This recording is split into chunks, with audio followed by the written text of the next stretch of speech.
Evet arkadaşlar, Samsung Galaxy S2 şarj soketi değiştireceğiz. Şimdi önce açıyoruz cihazımızı dikkatli bir şekilde.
Normalde tek şarj soketi de değiştirilebiliyor arkadaşlar ama ben bütün film halinde değiştireceğim. Çünkü tek değişimlerde bazen nadir de olsa sorun olabiliyor.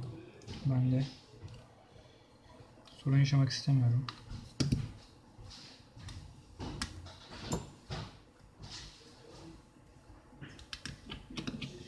Kolay gelsin. Sağ olasın. Yardımcı olabilir miyim?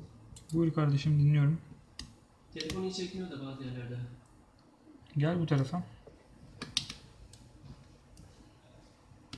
Çekmiyor derken? Yani şöyle söyleyeyim, annemin 3310 var. Tamam. Vodafone, benimki de Vodafone. Onun 300 çektiği yerde benimki bir iş low çekiyor. Xperia U mu? Pardon, Solo. Yani Xperia Solo. Şebeke problemi. Darbe aldı mı ya da değişeni var mı? değişen... Belki. Yani herhangi bir parçası değişti mi? Ekran Yok. olur vesaire. Hayır. Düşme batarya değişti. Ne zaman değişti bataryası? Bataryası zaten burada değiştirmiştik. Ne zaman değişti? Zaman dilimi olarak. Tam hatırlamıyorum da 6 ay diye böyle bir şey oldu. Anladım. Peki şöyle söyleyeyim sana. Batarya değiştikten sonra mı bunu yaptı yoksa son dönemde mi bunu yapmaya başladı? Son dönem. Son dönemde. Kardeşim bırakırsın. Bakarız.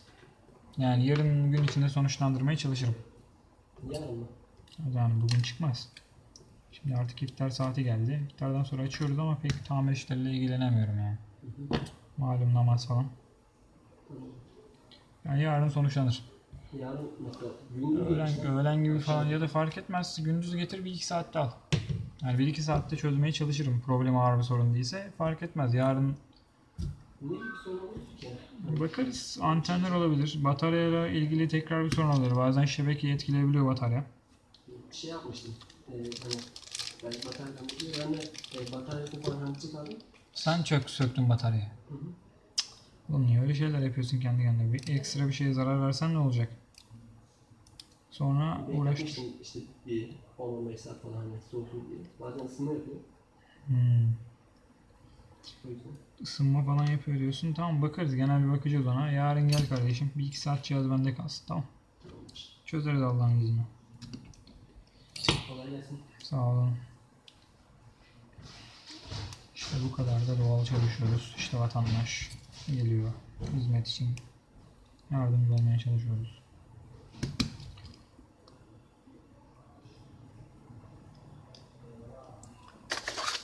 Yani elimizden geldiğince vatandaşın işini görmeye çalışıyoruz.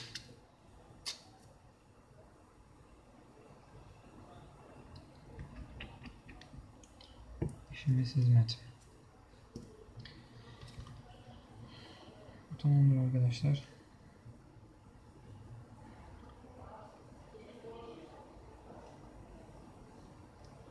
Şöyle bir denemesini yapalım önce. Mikrofon falan da denenmesi gerekiyor bunlarda. Mikrofon falan denemenizi öneririm.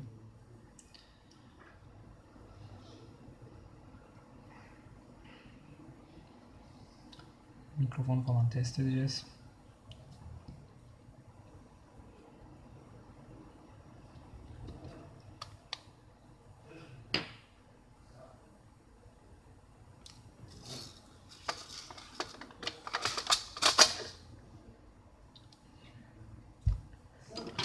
Galaxy S2 de efsane. Yani bayağı bir yoğun satış rakamlarına ulaşmış cihazlardan. Beğendiğim bir cihaz. Tabi artık miladı dolmaya başladı. Ama beğendiğim bir cihaz.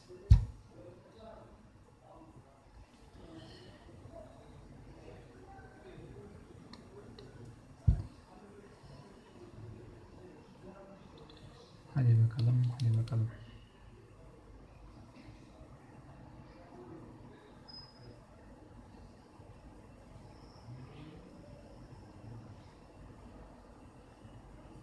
Bir de kendine gelse.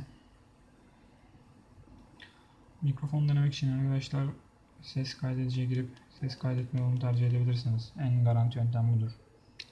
Çünkü normal mikrofon ses kaydında çalışır. Medya mikrofonu da genelde video kayıtlarında falan devreye girdiği için benim tavsiyem size normal mikrofonu kullanarak ses kaydı yapmanız.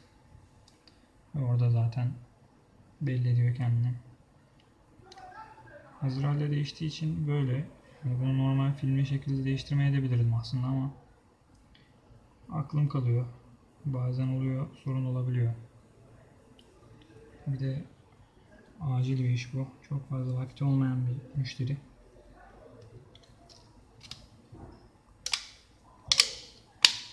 Şöyle topluyoruz güzel bir şekilde.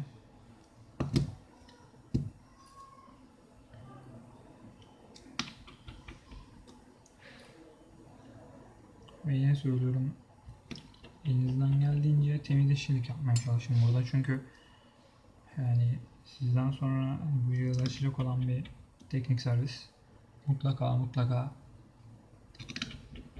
bir önceki açan, bunu tamir etmeye çalışan vatandaş hakkında kötü bir izlenime kapılmasın.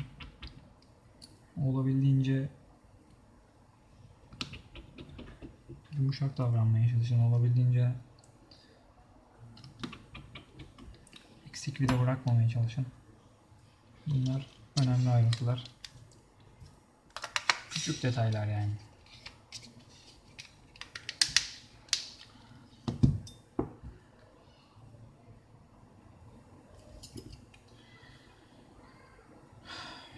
Bir sonraki videoda görüşmek üzere. Kendinize iyi bakın.